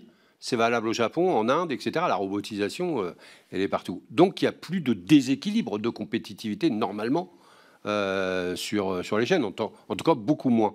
Mais on est encore avec des prix élevés au regard de ce qui arrive sur le port du Havre et qui est importé de l'extérieur. Alors, comment vous pouvez justifier cela? Et puis, je vous fais grâce de tout ce qui est produit à l'extérieur de l'Europe et assemblé aussi dans notre pays, donc pour faire des économies et pour que ça coûte moins cher à l'arrivée. Je pense qu'il y a eu, et je ne sais pas si vous avez l'autorisation de faire un mea culpa, mais je pense qu'il y a eu un problème stratégique il y a 30 ans sur ces questions-là qui fait qu'aujourd'hui on a un sérieux handicap. Qui veut commencer par un mea culpa ou autre chose? Je vais commencer par la question des subventions en Chine. Alors, il est vrai que les grandes industries européennes ont été aussi très fortement subventionnées par l'État dans la période de l'après-guerre. Donc faire aujourd'hui les procès à la Chine peut être un peu hypocrite. Cependant, il est vrai aussi qu'à cette époque, il y avait des barrières douanières partout et on n'était pas dans la globalisation. Donc aujourd'hui, les niveaux des subventions que l'industrie automobile chinoise a obtenus, c'est-à-dire des usines gratuites, des prix fixés pour les batteries et les composantes, des évaluations, des prêts qui sont donnés à taux zéro, à taux très bas, font que la concurrence est faussée. C'est-à-dire que c'est une industrie qui a un besoin énorme des capitaux. Et donc, quand deux industries sont en concurrence, et dans un pays, les capitaux ne coûtent rien, et dans l'autre pays, ils coûtent très cher, il y a un problème de concurrence. Donc, si on ne met pas des barrières protectionnistes aujourd'hui pour permettre à l'industrie automobile européenne de rattraper son retard, je pense que l'issue de cette concurrence est déjà écrite. Donc, c'est pour ça qu'on a mis des barrières protectionnistes sur les véhicules électriques importés des Chines supérieure à celle qu'on avait auparavant. On est passé des 10% à 18, 45% selon les constructeurs. C'est encore beaucoup plus faible de ces qu'on pratique aux États-Unis, vous le savez, 100%, mais aussi en Turquie, 70%, au Brésil, 60%. Donc ça reste encore un des pays les plus... L'Europe est un des espaces économiques les plus ouverts aux importations chinoises. Mais sous les pièces et composantes, rien n'a été fait. On est à 3, 4, 5% des taxes d'importation pour les pièces composantes, moins des 2% pour les batteries. Il faut urgemment protéger la filière, parce que les mêmes problèmes qui se posent pour les constructeurs se posent aussi pour la filière. On a fait récemment une étude pour la FIEV et d'autres fédérations professionnelles des sous-traitants qui sortira, je pense, la semaine prochaine sur les questions des contenus locaux. On a interrogé 108 équipementiers basés en France via un questionnaire. Ils chiffrent à 30-50% la capacité des productions perdues en 5 ans en raison de cette nouvelle concurrence déloyale et à 15-30% au niveau européen. C'est énorme. Donc il faut vraiment urgemment intervenir là-dessus et donc prendre bien en compte que la Chine, c'est aujourd'hui une menace. Ça peut être un partenaire, il l'est déjà, mais il faut quand même gérer l'aspect menace très rapidement. Et après, peut-être, j'ai déjà suffisamment parlé, je laisse à quelqu'un d'autre. Monsieur Marine. Je vais juste dire que à peu près 30% du coût d'une voiture, c'est le coût du travail qui rentre dedans. Et si on regarde en France, on n'est pas compétitif. Et ce n'est pas uniquement avec la Chine, mais également à l'intérieur de l'Europe. On a des écarts assez significatifs avec l'Espagne, sans parler de l'Europe de l'Est. Donc c'est clair qu'aujourd'hui, on n'a pas robotisé nos usines à 100%, et ça c'est une rêve un peu de quelques technocrates qui considèrent que c'est possible. On a encore des salariés et ça contribue toujours au coût de fabrication des voitures. Monsieur Denis, vous avez le dernier mot. Oui, je n'ai pas exactement les mêmes chiffres sur la part du travail et des salaires dans les coûts de production des voitures. J'étais quand même plutôt entre 5 et 10%, mais j'imagine qu'il y a, comme partout, il y a différentes manières de compter, différents périmètres. Mais en tout cas, la différence est significative. Alors, je ne vais pas faire de mea culpa, je n'ai pas de mandat pour ça, mais en revanche, un contraste que je trouve vraiment intéressant, c'est de comparer ce qu'a fait la Chine avec ce qu'a fait ou n'a pas fait l'Union européenne. La politique industrielle européenne, c'est une politique industrielle qui, pendant longtemps, n'existait pas, ou en tout cas était extrêmement horizontale. L'ambition était de créer les conditions favorables à l'investissement et à l'épanouissement du marché, réalisation du marché intérieur, négociation commerciale internationale, mais très très peu d'intervention sectorielle. Pendant ce temps-là, la Chine a adopté des plans quinquennaux. Elle a adopté, il y a une dizaine d'années maintenant, en 2015, donc le Made in China 2025. La stratégie Made in China 2025, c'était de faire de la Chine un leader mondial, global, sur une série de chaînes de valeur stratégiques, dont les batteries et les véhicules à batterie électrique. Elle a mis en place les moyens pour atteindre cet objectif sur l'ensemble de la chaîne de valeur. Et voilà, 10 ans plus tard, la Chine domine largement le marché mondial du véhicule électrique depuis le début de la chaîne de valeur, le raffinage des matières premières, jusqu'à la fabrication, l'assemblage des véhicules à batterie électrique. Alors, je ne dis pas qu'il faut copier le modèle chinois parce qu'évidemment, il a plein de travers et de zones d'ombre, à commencer par le manque de respect pour les droits fondamentaux des travailleurs, évidemment, mais en termes de stratégie, c'est-à-dire capacité à mettre en place un ensemble coordonné d'initiatives et d'actions qui visent un seul et même objectif, je pense que l'Union européenne a beaucoup de choses à apprendre de la Chine.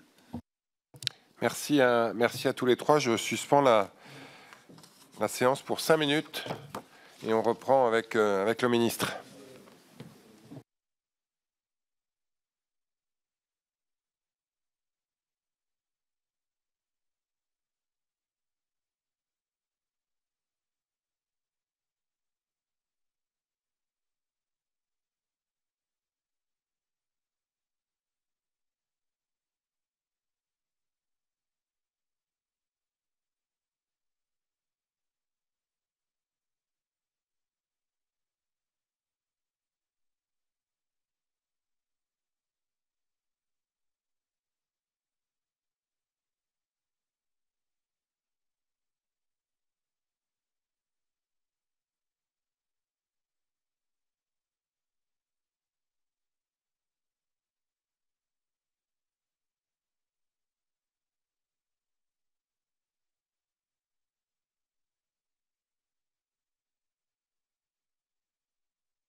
Bien, la séance est reprise dans cette salle bien grande. Et je passe immédiatement la parole à Monsieur Marc Ferracci, ministre chargé de l'Industrie et de l'Énergie, que je remercie pour sa présence. Merci beaucoup, Monsieur le Président, Mesdames et Messieurs les députés. Quelques mots peut-être pour lancer nos discussions, d'autant qu'il y a une actualité brûlante autour de la filière automobile, vous le savez, aujourd'hui. L'industrie automobile, c'est une passion française, c'est une filière d'excellence historique. Si on devait remonter au premier fardier à vapeur sous le duc de Choiseul en 1769 et poursuivre le fil de cette aventure industrielle jusqu'à la Renault 5 électrique ou à la i3008, dont j'ai pu visiter les lignes de production, eh bien, je pense qu'on aurait une perspective extrêmement enthousiasmante de ce qu'a été et de ce qu'est toujours l'automobile pour notre pays. C'est une filière qui fait la fierté de notre pays, qui imprègne notre quotidien, du trajet pour aller au travail, rejoindre les vacances, vibrer autour des 24 heures du Mans. C'est une filière industrielle qui fait vivre des centaines de milliers de familles dans pratiquement tous les territoires. C'est un secteur en pleine transformation qui est lancé, vous le savez, à pleine vitesse dans la transition vers l'électrique, qui est engagé dans une compétition internationale qui est de plus en plus intense, de plus en plus agressive. L'actualité le montre. Côté Amérique, le président Trump a annoncé ces dernières heures des droits de douane de 25% sur les véhicules importés aux États-Unis. Les Allemands ont dénoncé un signal fatal, je cite l'expression, pour la filière automobile. Et nous sommes bien sûr pleinement mobilisés. J'y reviendrai. Je pense que nous aurons l'occasion de développer ces points lors de nos échanges. Côté Chine, le premier constructeur automobile mondial, qui est dorénavant chinois BYD, a présenté il y a quelques jours un chargeur permettant de récupérer en à peine 5 minutes près de 450 km d'autonomie. Ça, c'est une innovation qui change la donne. Je remercie le groupe Gauche démocrate et républicaine pour l'initiative de ce débat sur le devenir de la filière automobile en France et en Europe. Le contexte le montre, c'est un débat essentiel, car ce devenir, il faut bien se le dire, il est à risque. Nous sommes à un moment décisif pour le secteur. La filière fait face à des défis essentiels. Je vais jusqu'à dire des défis existentiels. C'est pourquoi le gouvernement, le ministre de l'économie, Éric Lombard et moi-même, nous nous battons avec détermination, avec force pour l'avenir de la filière, pour l'emploi, pour nos territoires. Depuis ma prise de fonction, fin septembre 2024, j'ai eu l'occasion de me battre avec mon équipe pour arracher un certain nombre de solutions au niveau national et au niveau européen. Le 14 octobre 2024, lors du Mondial de l'Auto, j'ai eu l'occasion de prendre position en faveur d'un ajustement de la réglementation dite CAFE, afin d'éviter à nos constructeurs d'avoir à payer des amendes de plusieurs milliards d'euros liées aux objectifs fixés par la Commission européenne. Début novembre, la Commission déclinait cette demande par voie de presse. S'en sont suivies d'intenses semaines de mobilisation en lien avec la filière, avec mes homologues européens, pour faire émerger une position commune.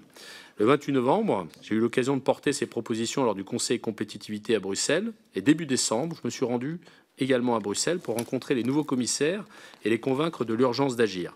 En parallèle, j'ai eu l'occasion de multiplier les déclarations dans la presse nationale et européenne sur cet ajustement nécessaire du règlement CAFE.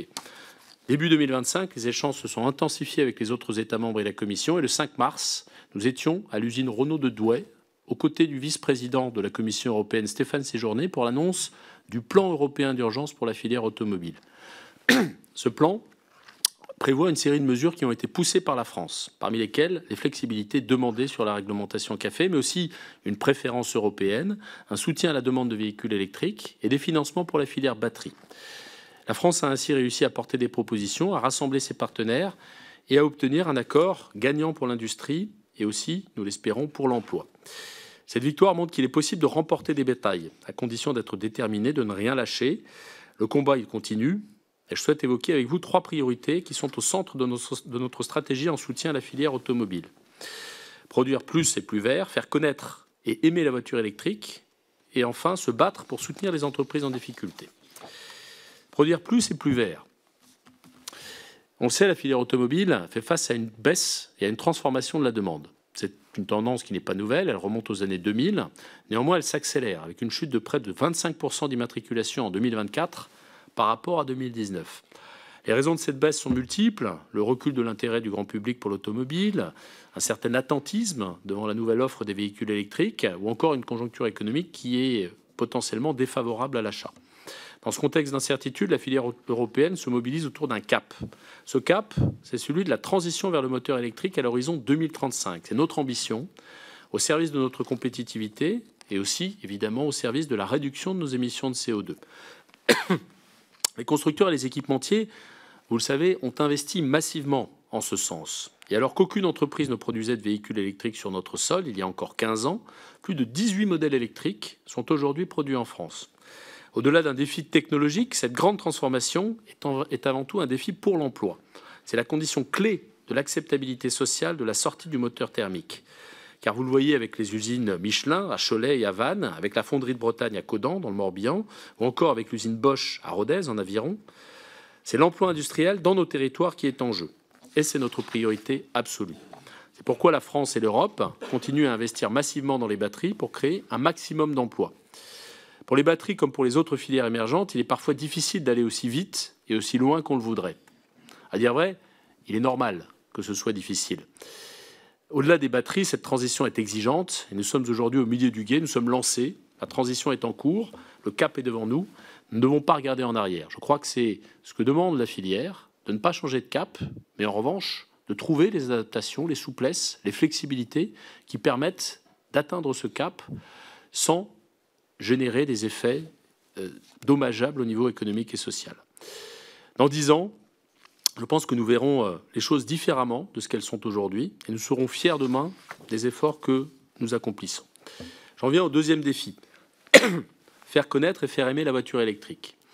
Si nous voulons produire plus et plus vert, nous devons convaincre nos concitoyens que le véhicule électrique est la bonne solution pour la transition écologique. En langage techno, à Bercy, on dirait la solution pour décarboner nos mobilités. Mais c'est quand même un petit peu techno. Cet enjeu est décisif.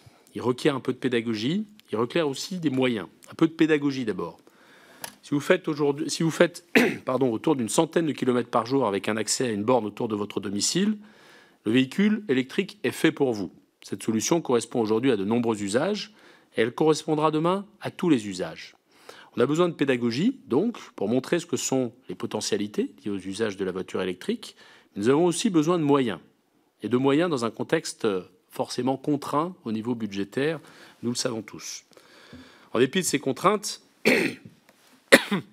le gouvernement poursuit une politique volontariste de soutien à la demande à plusieurs niveaux. D'abord, en incitant les particuliers à acheter des véhicules électriques via le bonus écologique, dont le principe a été repris au niveau européen, dans le cadre des annonces que j'évoquais tout à l'heure, qui ont été faites par le commissaire Séjourné. C'est aussi au moyen du leasing social que nous agissons. Mais nous incitons aussi les entreprises à accélérer en matière de verdissement des flottes.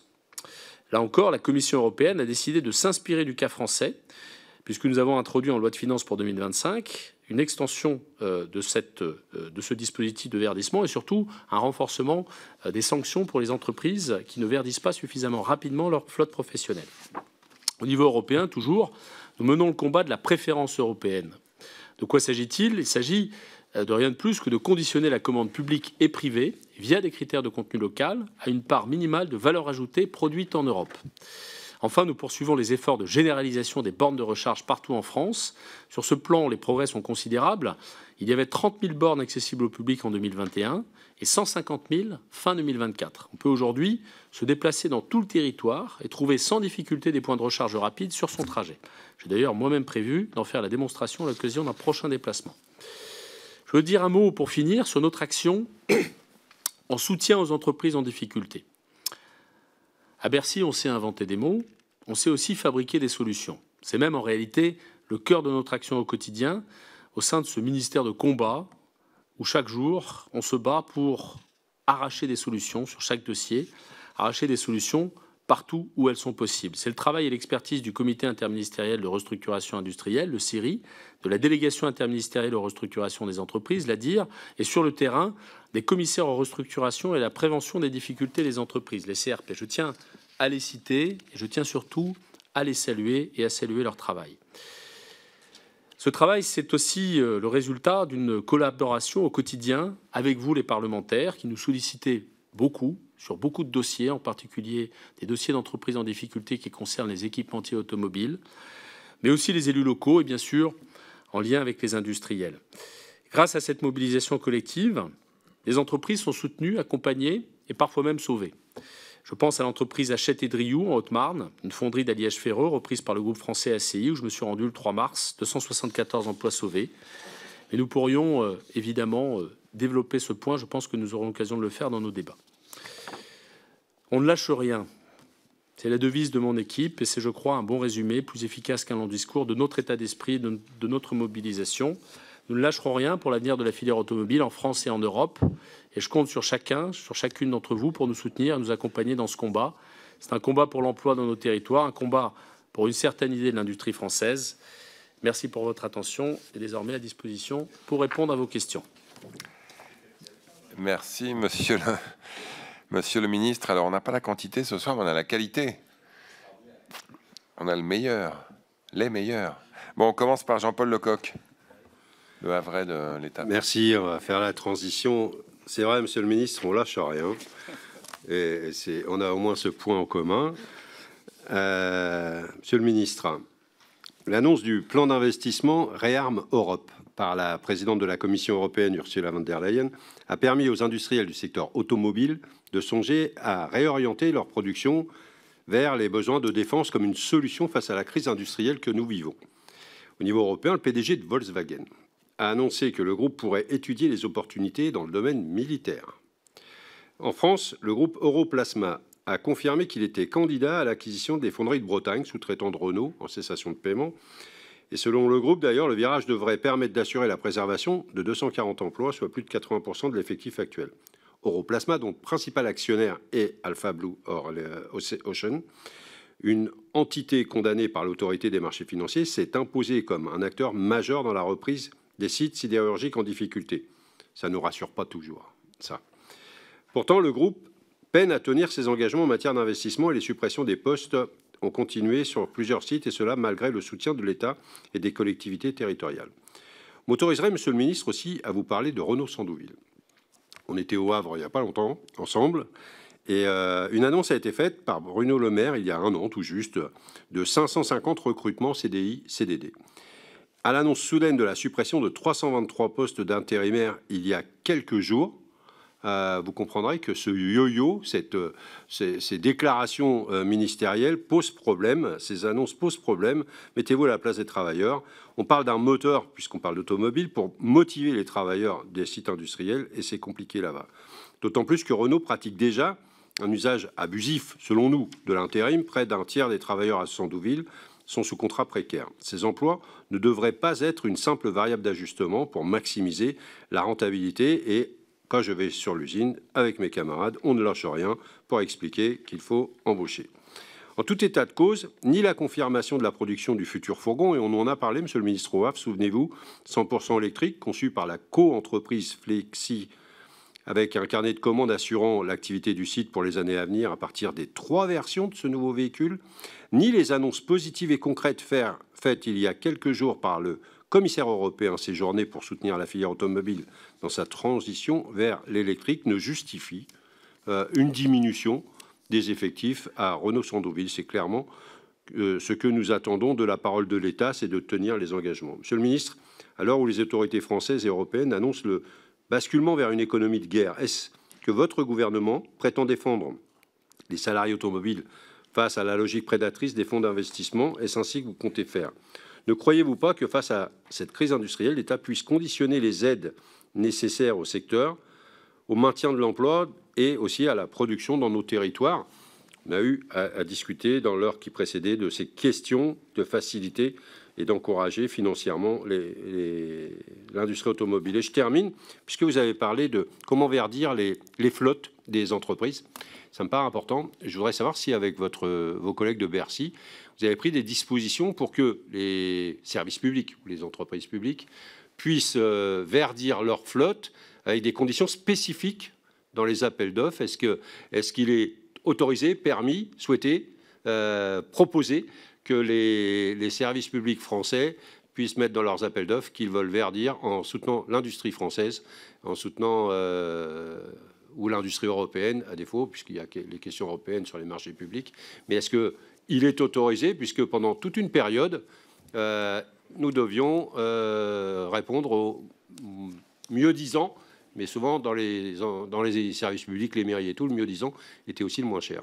Et voilà. Merci, monsieur le ministre. Merci beaucoup, monsieur le député. Un certain nombre de points, je vais essayer de rebondir ou de répondre sur les différents sujets que vous soulevez. Sur le contexte et le plan Réarme Europe, oui, il y a une potentialité pour la filière automobile à... Je ne vais pas utiliser le terme d'exploiter parce que je trouve qu'on n'exploite pas une situation comme celle que nous vivons aujourd'hui en termes géopolitiques, mais pour saisir au fond l'occasion d'une diversification. Vous avez cité les fonderies de Bretagne. Vous le savez, le projet de reprise qui est porté par Europlasma est un projet qui s'appuie notamment sur la production de têtes d'obus, dont le volume pourrait augmenter de manière extrêmement forte, compte tenu de la qualité de l'outil de production, dans les prochains mois, si d'aventure le projet de reprise se faisait. Je veux d'ailleurs saluer à ce titre la mobilisation du député Jean-Michel Jacques, le député de la circonscription, président de la commission défense, qui s'est particulièrement mobilisé pour faire émerger cette solution de reconversion en lien avec les entreprises de défense. Nous serons sur ce sujet, sur ce dossier précis d'Europlasma, évidemment très attentifs à la qualité de l'offre déposée. Effectivement, 240 salariés pourraient être repris sur les 300 que compte l'entreprise. L'État, dans le cadre du précédent projet de reprise qui était porté par Private Asset, avait proposé de contribuer à travers un prêt du Fonds de développement économique et social à hauteur de 14 millions d'euros autour de table. Il y a la pérennité du modèle économique de Fonderie de Bretagne. Cette proposition tient toujours, même si nous attendons de savoir ce que sont les attentes du repreneur. Mais en tout état de cause, l'État s'est engagé à aider à la reprise et continue de s'engager à aider à la reprise. Nous serons évidemment attentifs à la perspective et à la pérennité du modèle économique qui sera posé sur la table. Et enfin, vous dire que nous attendons également toujours que la transition vers un modèle économique basé sur l'industrie de défense pour Europlasma se fasse en conservant pendant un certain temps, quelques mois, sans doute quelques années, une certaine charge de la part de Renault. Je le dis et je le redis. Nous avons continué, après l'échec de la reprise par Private Asset, à discuter avec Renault et à maintenir le contact. Et je pense que c'était important de le faire.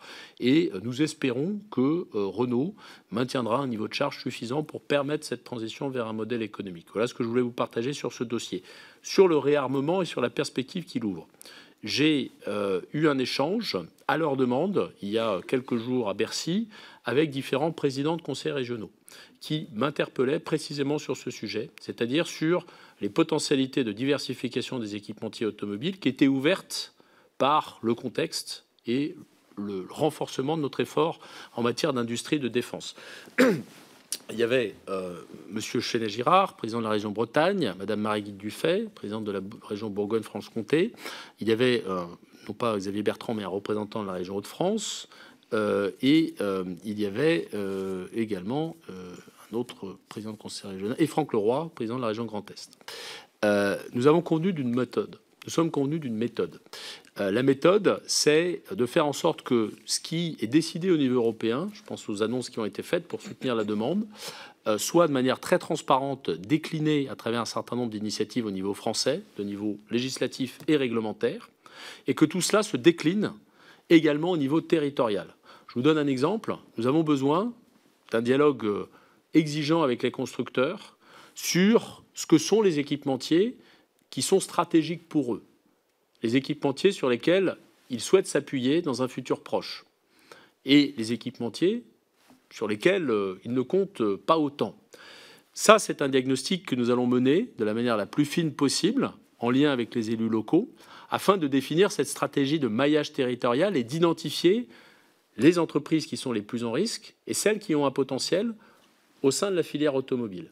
Celles qui sont le plus en risque sont celles qui ont potentiellement vocation à se diversifier. C'est la démarche que nous avons. Et pour accompagner cette diversification, nous allons nous appuyer, et c'était d'ailleurs une demande des présidents de conseils régionaux, sur les CRP, parce qu'ils sont les premiers maillons de cette chaîne, de ce diagnostic territorial. Et nous allons également faire en sorte que l'accompagnement financier de la diversification se poursuive. Je dis se poursuive parce que cet accompagnement, il existe déjà. Au titre du plan France 2030, nous avons déployé un appel à projet relatif à la diversification des équipementiers automobiles. Et nous allons faire en sorte, même si nous avons quelques sujet juridique à lever au regard du droit européen, parce que cet appel à projet était inséré dans le régime d'aide d'État qui a été mis en place durant la période Covid. Ce régime d'aide d'État, il n'est plus valable, donc nous avons besoin de trouver un nouveau cadre juridique pour ce soutien à la diversification. Mais d'autre but, c'est bien d'accompagner financièrement, après avoir fait, en lien avec les élus locaux, un maillage territorial très fin, les entreprises qui se diversifieraient vers la défense. Voilà concrètement comment je veux dire, la déclinaison du plan ReArm Europe a vocation à être faite dans nos territoires. Et nous avons engagé cette démarche qui produira, je l'espère, un cadre et une méthode pour agir dans les prochains mois.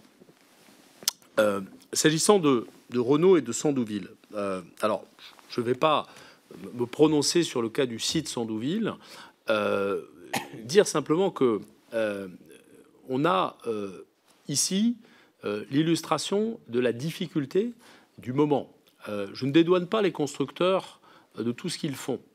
Je dis simplement que le contexte aujourd'hui, celui d'une demande qui est atone, notamment sur le véhicule électrique, pour tout un tas de raisons que j'ai évoquées dans mon propos liminaire, qui tiennent au contexte, qui tiennent peut-être des choix culturels des consommateurs qui ne sont pas encore, qui ne se sont pas appropriés le véhicule électrique, qui tiennent peut-être d'ailleurs aussi à une forme de réticence ou de crainte de ne pas trouver avec les véhicules électriques des bornes de recharge partout. C'est la raison pour laquelle on a aussi besoin de faire la communication de l'existence des bornes. Bref, les constructeurs sont face à cette demande atone. Ils sont aussi face à une concurrence dont j'ai également dit qu'elle était agressive et souvent déloyale.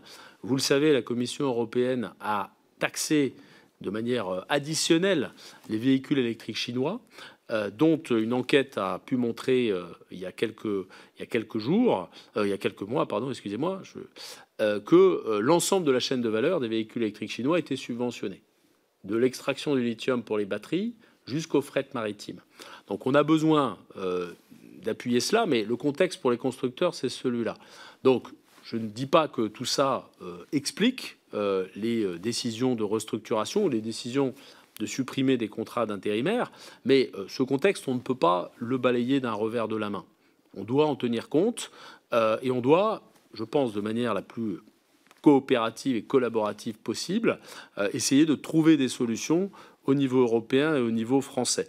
Vous m'avez interpellé sur le sujet de la conditionnalité. C'est un débat qu'on a très fréquemment dans l'hémicycle, en commission, et ici au Parlement. Bon, vous dire que, d'abord, les aides qui sont reçues par les entreprises industrielles, pas seulement par les constructeurs automobiles ou les équipementiers, elles sont assorties de contreparties. Elles sont assorties d'une conditionnalité. Quand vous recevez du crédit impôt recherche, vous avez besoin de justifier de dépenses de recherche et développement. Monsieur Sansu, je peux vous dire, je peux même vous dire que les entreprises jugent le plus souvent très contraignantes les exigences qui sont associées à l'éligibilité au crédit impôt recherche. Pour les petites entreprises, c'est parfois d'ailleurs une difficulté. Donc il y a des contreparties. C'est réaliser des dépenses de recherche et développement quand vous touchez du CIR, c'est quand vous vous engagez dans un projet d'investissement et de diversification et que vous touchez des aides pour cela, effectuer effectivement ce projet d'investissement sans quoi vous avez à rembourser les aides. Bon. Ce que vous me posez comme question, c'est est-ce qu'il serait souhaitable d'aller plus loin et d'introduire de nouveaux critères d'aide de conditionnalité ou des critères additionnels, fondés par exemple sur le maintien de l'emploi. C'est un débat complètement légitime et nous l'avons fréquemment. Je dis simplement que ça suppose de modifier la loi, dans la plupart des cas, et que ça suppose également de tenir compte du fait que quand on verse une aide, et plus généralement quand on utilise un instrument de politique économique, il vaut mieux éviter d'associer à un seul instrument des objectifs multiples. Et si on a, par exemple, l'objectif de susciter de la recherche et développement et l'objectif de maintenir l'emploi, eh ben, il peut, et c'est en général ce qui se passe, il peut se passer qu'on n'atteint ni l'un ni l'autre des objectifs.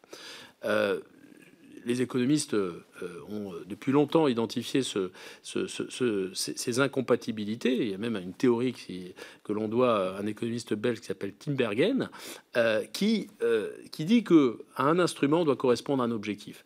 Donc, moi, on peut débattre, et c'est un débat qui est très légitime. Moi, je pense que c'est une approche de bon sens concernant la conditionnalité des aides.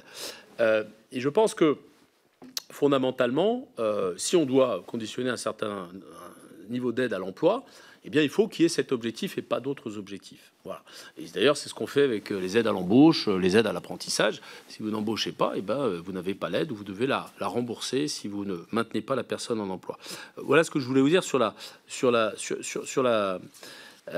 conditionnalité. Enfin, le dernier point que sur lequel vous m'avez interpellé, c'est-à-dire les flottes publiques et le verdissement des flottes publiques. Donc, évidemment, vous avez bien noté que l'amendement gouvernemental que nous avons déposé pour le PLF 2025 sur le verdissement concerne les entreprises privées. On a ici un objectif, c'est qu'évidemment les services publics soient exemplaires. La direction des achats de l'État pilote le verdissement des flottes en référençant les offres électriques via l'UGAP. Voilà comment ça se passe très concrètement. Les chiffres qu'on met à ma disposition, c'est que en 2023, 30% des achats étaient électriques ou hybrides. Alors c'est à comparer quand même, c'est à comparer à 10% de verdissement des flottes pour les flottes d'entreprises privées. Donc on peut dire que c'est pas suffisant, 30%, mais c'est quand même beaucoup plus que pour les entreprises privées. Alors il y a sans doute moyen d'aller plus loin et vous dire que, à titre d'exemple, dans notre pool de chauffeurs à Bercy, les véhicules sont électriques. Voilà, c'est un exemple qui me vient à l'esprit, ainsi de suite.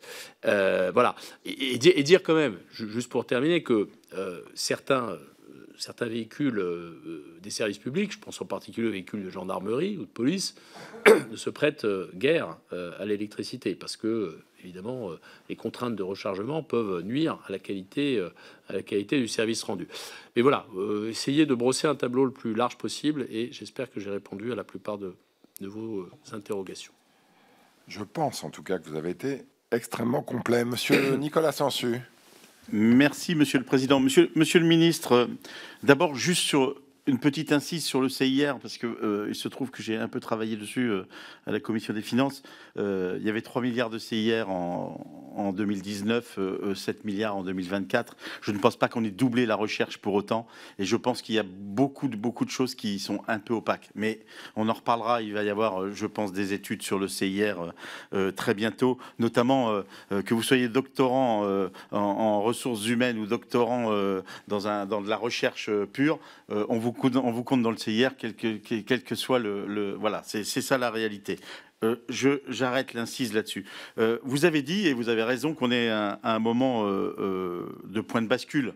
Vous avez même parlé de défis existentiels aujourd'hui, à la fois pour les consommateurs, mais aussi pour les constructeurs et pour toute la filière automobile, dont vous avez dit qu'elle fait la fierté de notre pays, avec une tendance qui a été, depuis ces dernières années, à la fois à l'alourdissement et au renchérissement des véhicules individuels, parce que c'est ça qui s'est passé ces 30 dernières années. Et aujourd'hui, on voit que le passage aux véhicules électriques, qui est une obligation en termes de lutte contre le réchauffement climatique, ne nous cachons pas derrière notre petit doigt, il doit en tout cas être extrêmement soutenu, et il subit plusieurs effets. D'abord, je le dis, le prix, parce que vous savez que le prix aujourd'hui qui reste après les aides diverses, après la prime à la conversion, après tout ça, le prix reste en moyenne à 24 000 €, ce qui est énorme pour acheter un véhicule neuf. Et puis d'ailleurs, ça pose aussi la question pour les administrations, hein. On parlait des administrations centrales pour les véhicules électriques, mais je pense aux collectivités locales qui, à un moment, doivent aussi faire des arbitrages en fonction de leur budget. Et quand le prix reste beaucoup plus élevé, c'est un sujet qu'on ne peut pas évacuer. Donc la question du prix, comment vous allez faire pour soutenir mieux les consommateurs? La question du prix, elle se double évidemment de la question des protection. Vous avez parlé de Trump et de l'annonce qu'il a faite. Vous avez parlé de la Chine et des aides, pas indues, mais des aides importantes qui sont données tout au long de la filière.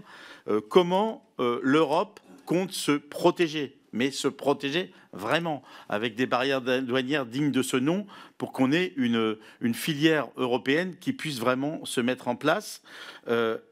Alors, moi, je vous pose 2 questions. Un, vous avez parlé d'un plan d'urgence.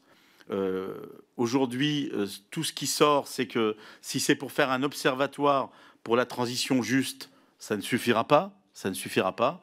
Et la deuxième chose, c'est est-ce que vous pouvez nous décliner un peu plus ce plan d'urgence très simplement? Et ensuite, les investissements, notamment dans la filière automobile, qui servent à lutter contre le réchauffement climatique, pourraient-ils être sortis des critères de Maastricht, comme ça pourrait peut-être être le cas pour l'économie dite de guerre?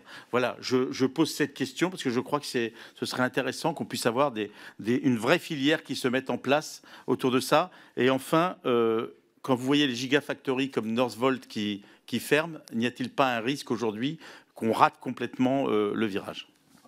Monsieur le ministre. Merci beaucoup pour tous ces points. Alors, dans l'ordre, sur le CIR, on peut à nouveau avoir le débat. Non, mais je pense que c'est un débat tout à fait légitime. Vous avez évoqué des évaluations à venir. En réalité, il y en a déjà qui sont sur la table, notamment celles qui ont été faites par France Stratégie, qui ont abouti, vous le savez, à quelques aménagements dans le CIR en PLF 2025. Puisque vous avez parlé des doctorants, il se trouve qu'on a supprimé le dispositif intitulé le double salaire des doctorants. Donc, des ajustements ont déjà été faits. Peut-être qu'ils vont dans le mauvais sens, dans le bon sens. Certains acteurs diront qu'ils vont dans le mauvais sens. Mais en tout état de cause, il n'y a pas d'immobilisme. Et moi, je suis très attaché à cette démarche d'évaluation. Vous le savez, j'en ai fait une partie de ma vie professionnelle avant d'être député et puis ministre, sur l'évaluation des politiques publiques. Mais sur le CIR, les choses ont bougé sur ce sujet, en particulier des doctorants. Sur le prix de l'électrique, vous avez raison, c'est un point essentiel. Au-delà des aspects culturels, de ne pas avoir peur, de ne pas trouver des bornes, il y a le sujet du prix, c'est incontestable. 40% du prix d'une voiture électrique, c'est la batterie. Donc, fondamentalement, c'est aujourd'hui, compte tenu de l'évolution technologique qui se fait jour sur les batteries et qui est plus rapide, évidemment, que sur d'autres composants de la voiture, parce que c'est un domaine qui est en évolution et sur lesquels il y a beaucoup de recherche et développement, notamment chez les constructeurs chinois. Il y a ici une marge de manœuvre. Il y a aussi une marge de manœuvre. Ça suppose, ça va me permettre de répondre à vos questions sur les gigafactories de batteries et sur ce que sont les enjeux pour éviter des Northvolt à la française ou sur notre territoire. Mais je dirais qu'on a besoin de soutenir la filière électrique et, dans la filière électrique, la filière batterie. C'est ce que nous avons fait à travers des soutiens aux investissements ces dernières années, puisque nous avons dépensé 2 milliards d'euros d'argent public pour soutenir la filière batterie, qui ont généré 6 milliards d'euros d'investissement pour de l'innovation, pour de la montée en capacité, avec ce souci, évidemment, de structurer une filière de batterie sur le territoire national et avec l'idée également de trouver de la compétitivité et de la baisse de prix. Donc, ces sommes qui ont été dégagées en France, elles se doublent et elles vont se doubler de ressources au niveau européen. Et ça, c'est une partie des annonces qui ont été faites par Stéphane Séjourné il y a quelques jours, à Douai, comme je le disais. Ce qui a été annoncé, et c'était une demande française, c'est qu'on puisse aider, avec des ressources issues des fonds européens, la filière des batteries, non pas seulement pour innover, mais pour aider à la capacité des unités de production. Et ça, c'est un élément très important, parce que vous le savez, la doctrine de la Commission européenne en matière d'aide publique, que ce soit les aides européennes ou les aides d'État, c'est une doctrine qui est très réticente et même refuse de toute éternité d'aider dans une perspective qui ne soit pas celle de l'innovation ou de la décarbonation. Là, il y a un bouger qui est très important et qui, encore une fois, est la conséquence des propositions que nous avons faites et de l'action du commissaire Séjourné. La doctrine bouge. Ça veut dire concrètement qu'on va pouvoir aider des gigafactories pas simplement à innover, mais à monter en volume. Et ça, c'est un élément très important s'agissant de la baisse des prix. Alors, dans quelle mesure ça va se concrétiser? J'attends de voir, évidemment. Il faut d'abord que les actes législatifs soient adoptés. Il faut que tout ça se traduise dans les faits. Mais en tout cas, la stratégie ici, c'est bien de continuer à aider la filière batterie, dont je répète qu'elle représente la batterie 40% du prix d'un véhicule électrique. Et ensuite, évidemment, c'est de laisser faire aussi un petit peu la créativité des constructeurs et de laisser faire leur professionnalisme. J'étais à Douai pour visiter l'usine Renault qui produit la R5 électrique en particulier, et les innovations en termes de procédés, la robotisation, la digitalisation sont en réalité les meilleurs leviers de la baisse des prix. Et les prix sont en train de baisser. Les prix sont en train de baisser. On est en train de passer de véhicules qui se vendaient 30 à 35 000 euros à des véhicules qui se vendent 25 000 euros. C'est encore beaucoup trop élevé par rapport à la concurrence et par rapport à soi. Mais ce qui est intéressant, me semble-t-il, c'est aussi la dynamique et cette capacité à continuer à faire baisser les prix. Ça, c'est sur le volet, on va dire, technologique. Vous m'interpellez aussi sur le soutien à la demande, c'est-à-dire, pour aller vite, sur le bonus. Alors, le bonus a été réduit pour les raisons budgétaires que vous connaissez. J'attire votre attention quand même sur le fait que le bonus a été maintenu dans son principe. Tous les pays n'ont pas fait ça. L'Allemagne a supprimé purement et simplement le bonus. Et d'ailleurs, probablement qu'une partie de la baisse de la demande qu'on observe sur le véhicule électrique au niveau européen s'explique aussi par des revirements un peu trop brutaux qui ont pu être ceux de pays voisins. Donc, dire que nous continuons à soutenir le véhicule électrique, y compris à travers un soutien à la demande. Je ne reviens pas sur le verdissement des flottes. C'est un levier de soutien qui ne dépense pas d'argent public, et c'est quand même quelque chose qu'il faut signaler.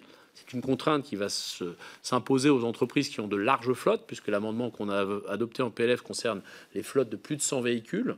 Donc ce sont les grosses entreprises, pour être clair, qui vont être concernées par ces mesures incitatives au verdissement des flottes.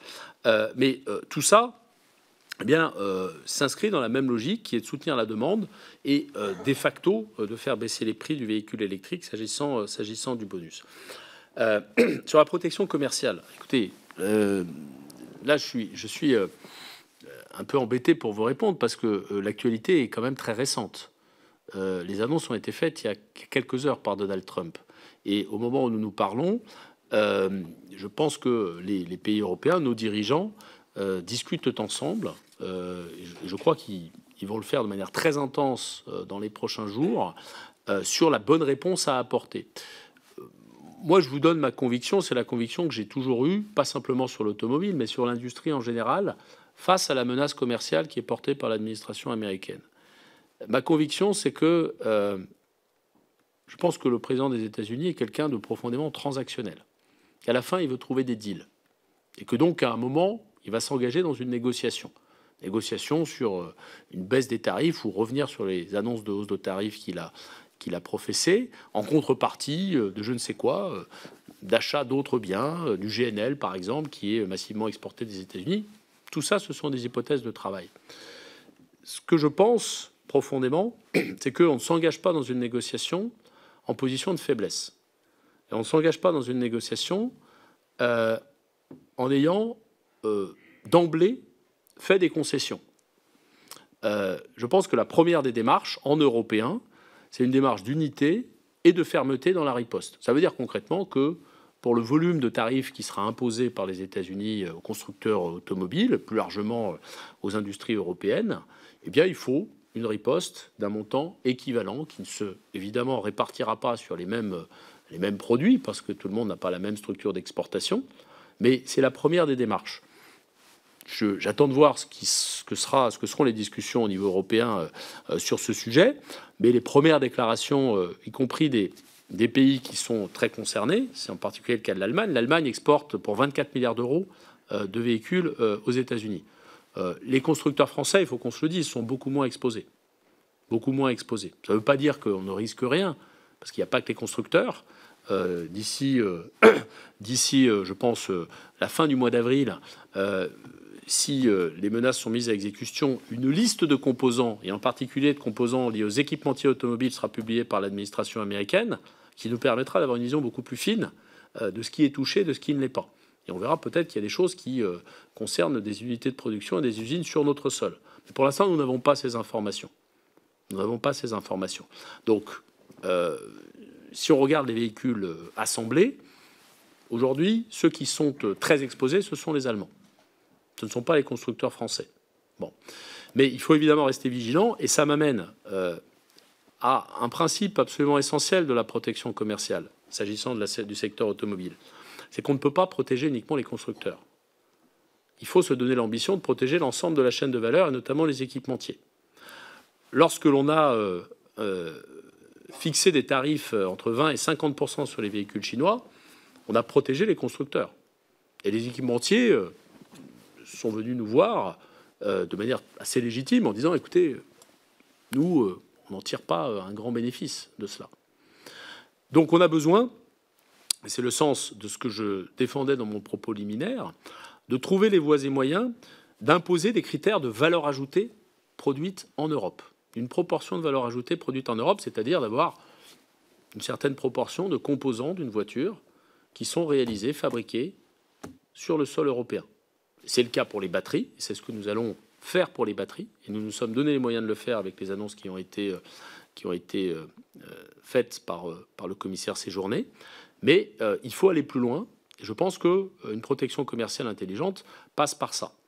C'est la philosophie qui a prévalu lorsque les États-Unis ont mis en place l'Inflation Reduction Act. C'est ça dont on doit s'inspirer. Alors, il y a des débats très riches en matière de droit commercial international pour savoir si ce type de démarche est conforme au droit de l'OMC. Et certains n'en sont pas convaincus. Moi, ma conviction, je le dis assez tranquillement, c'est qu'il faut tout faire, évidemment, pour rester dans le cadre multilatéral, parce que si nous abandonnons ce cadre multilatéral, on passe dans un régime de relations commerciales internationales qui est gouverné par la loi du plus fort. Mais il faut se donner toutes les souplesses permises par le droit. Et au moment où nous nous parlons, je pense qu'il y a encore des marges de manœuvre pour l'automobile et pour d'autres secteurs. Je pense en particulier à l'acier, qui est une filière amont, qui dépend évidemment beaucoup de la dynamique du marché automobile, sur lesquels les mesures de protection commerciale qui ont été proposées vont tout à fait dans le bon sens, mais pourraient peut-être encore aller plus loin. Voilà, je ne vais pas être forcément plus long. Et sur le plan d'urgence européen, puisque vous m'avez finalement interrogé là-dessus. Si je fais un petit résumé, il y a pas mal de choses dont je vous ai déjà parlé. Dans ce plan d'urgence, il y a des mesures d'urgence, justement. C'est en particulier le lissage des amendes dues au titre du règlement café. Ce lissage, il était absolument nécessaire. Je me suis exprimé là-dessus, notamment en hémicycle, lors des questions au gouvernement. Ce lissage sur 3 ans, et nous demandons que ce soit un lissage sur 4 ans pour les véhicules utilitaires, qui ont une maturité de marché encore moins importante que pour les véhicules individuels. Elle était absolument nécessaire, cette flexibilité, parce que si les constructeurs avaient dû payer des amendes au titre de l'année 2025, sans avoir ce lissage sur 3 ans, eh bien, ils avaient d'ailleurs déjà commencé à le faire, soit payer les amendes, donc c'est évidemment assez pénible de payer des amendes, soit décidé pour éviter de payer des amendes, ils auraient acheté des crédits d'émission à leurs concurrents. Et leurs concurrents, c'est BYD, c'est Tesla. Et donc, vous voyez bien les problèmes que ça pose. Ou ils auraient pu être tentés, certains nous ont fait part de cette orientation, de réduire la production et la vente de véhicules thermiques afin de modifier le niveau d'émission moyen des véhicules vendus, pour éviter d'être au-dessus des seuils qui déclenchent les amendes. Et ça aurait eu un impact que nous souhaitions absolument éviter sur l'ensemble de la chaîne de valeur. Parce que si vous réduisez les volumes de véhicules thermiques, c'est les équipementiers qui souffrent, évidemment. Donc nous avons obtenu cela. C'est un premier point du plan d'urgence européen. Ces flexibilités sont, je pense, très bienvenues. Nous avons obtenu le principe du verdissement des flottes à l'échelle européenne. Et ça aussi, c'est quelque chose qu'il faut saluer. Je pense que notre initiative en PLF 2025 a suscité, plus que l'intérêt, a suscité le mouvement de la Commission. Nous avons obtenu le principe d'un bonus écologique européen Au départ, il faut bien le dire, l'ambition de la Commission n'était en matière de bonus que d'harmoniser les bonus nationaux existants, qui sont basés sur des critères assez différents et qui génèrent pas mal de complexité, il faut le dire. Nous souhaitions qu'un bonus écologique européen puisse être mis en place pour pallier aussi les contraintes budgétaires qui sont les nôtres. Ça a finalement été intégré dans les propositions. Et il s'agit de trouver des ressources européennes pour financer ce bonus. Donc c'est aussi une manière de répondre à la question des prix. Ce à quoi la Commission s'est engagée, c'est à trouver des ressources européennes. Nous proposions, par exemple, si d'aventure des amendes étaient dues au titre du règlement café, d'utiliser le produit de ces amendes pour financer un bonus, ce qui aura eu au moins le mérite de la cohérence. En tout cas, nous surveillons ça de très près, avec évidemment le souhait que ces ressources nouvelles pour soutenir le pouvoir d'achat des ménages les plus modestes, en particulier en matière d'achat de véhicules électriques, se concrétisent. Et enfin, comme je le disais, nous avons demandé un soutien à la montée en cadence des usines de batteries, et c'est ce que nous avons obtenu à travers cette somme d'1,8 milliard d'euros qui sera utilisée pour soutenir le développement des gigafactories. Et j'insiste encore une fois, les soutenir au titre de leur capacité de production et pas simplement au titre de l'innovation. Et ça aussi, c'est un changement assez profond dans la doctrine européenne. Voilà, j'espère avoir été assez complet. Vous l'avez été, Monsieur le Ministre. Merci beaucoup.